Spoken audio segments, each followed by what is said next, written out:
কষ্ট করার জন্য দিয়েছে, কষ্ট করে। এটা তো আল্লাহকে পাইতে গেলে কিছু কষ্ট করতে লাগে, কষ্ট ছাড়া তো পাওয়া যাবে না। কোনো সমস্যা নাই, পানি বিদ্যুৎ সব পর্যাপ্ত পরিমাণ আছে ব্যবস্থা। দিনাজপুর থেকে আমরা আছি 47 জন। আল্লাহর রাস্তা কষ্ট এটাই তো কাম। আল্লাহ রাস্তার কষ্ট এটাই কাম, কুরবানি এটাই আসল কাম। আর মুসলমানের কাজে তো হলো এটা কি, মুসলমানের কাজে হলো কষ্ট। আলহামদুলিল্লাহ, আমাদের কিশোরগঞ্জ জেলা করিমগঞ্জ থানা আমাদের নবাদিনন থেকে আলহামদুলিল্লাহ আমরা 30 জন আসছি।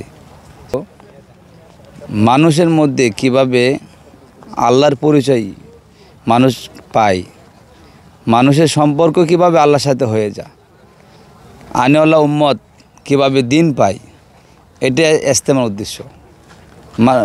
প্রত্যেকটা মুসলমানের ঘরে ঘরে যাতে দিন পৌঁছে, প্রত্যেকটা মুসলমানের ঘরে ঘরে যাতে কালিমার দাওয়াত পৌঁছে, প্রত্যেকটা মানুষ যাতে নামাজওয়ালা হয়, প্রত্যেকটা মানুষ যাতে আল্লাহর সাথে সম্পর্ক হয়, তার মুআমালাত, মুআশারাত, আখলাক এগুলো যাতে ভালো হয়ে যায়, তার ঈমান যাতে সহি হয়ে যায়, এই জন্যই ইজতেমা, এই জন্যই জোর। আর মানুষ যত বেশি আল্লাহর রাস্তায় বাইর হবে, যত বেশি সফরে বাইর হবে, তার ঈমান আখলাক তত ভালো হবে। মাদ্রাসা একটা শিক্ষার প্রতিষ্ঠান, মক্তব একটা শিক্ষার প্রতিষ্ঠান, আর এই জোর ইজতেমা আল্লাহর রাস্তায় সফর এগুলাই দিন শিক্ষার একটা প্রতিষ্ঠান। এইখান থেকে অনেক সাথীরা বাইর হবে, আমি বাইর হই প্রত্যেক রমজানে। এরকমভাবে অনেক সাথীদের সফর হলো জোর থেকে, অনেক সাথীদের সফর হলো ইজতেমা থেকে।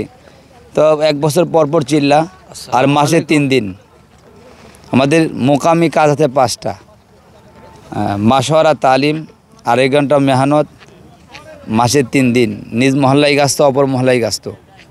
আমরা বগুড়া থেকে আসছি, আমরা 5 দিনের জন্য এখানে আসছি। আমরা এখানে আমাদের পুরান সাথী যারা, এদের জন্য এখানে 5 দিনের জোর হয় ইজতেমার আগে। এখানে সবাইকে একত্র হয়েছে সারা বছরের আমাদের কি কাজ এবং সারা বছর আমরা কিভাবে কাজ করতেছি। তবলিগের মেহনত যেটা হচ্ছে আলমী শুরার অধীনে, এইটার জন্য এই 5 দিনের জোরকে ডাকা হয়।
নদী পার হইয়া